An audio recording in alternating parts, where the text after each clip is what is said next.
माता की।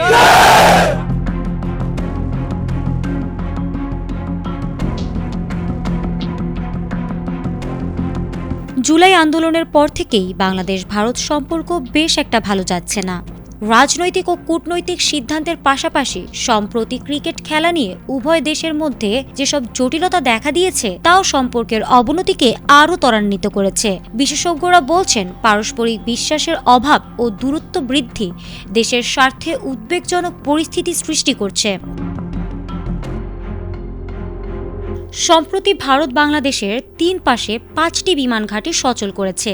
Seven sisters বা ভারতের উত্তর পূর্বাঞ্চলের 7টি রাজ্যের নিরাপত্তা নিশ্চিত করাই নাকি এই পদক্ষেপের মূল উদ্দেশ্য।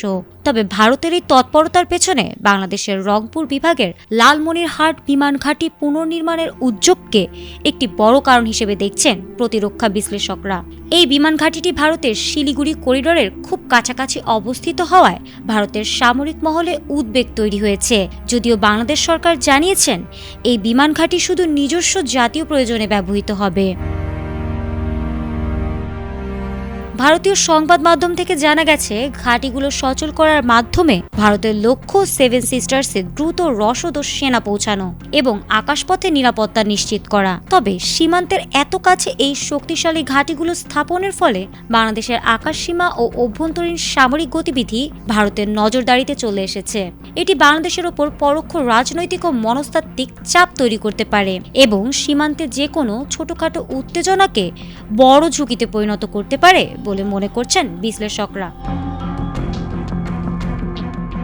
আঞ্চলিক ও আন্তর্জাতিক পর্যবেক্ষকরা সতর্ক করে বলছেন, বাংলাদেশের নিরাপত্তা এবং সার্বভৌমত্ব রক্ষায় এখন প্রয়োজন কৌশলগত ও কূটনৈতিক পদক্ষেপ। বাংলাদেশের পদক্ষেপ কতটা কার্যকর হবে এবং ভবিষ্যতে এ ধরনের পরিস্থিতি কিভাবে নিয়ন্ত্রণে রাখা সম্ভব হবে, এটি এখন বড় চ্যালেঞ্জ হিসেবে দাঁড়িয়েছে।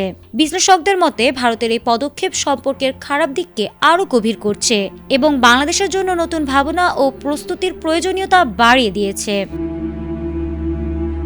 ফারহানা হক, ATN বাংলা।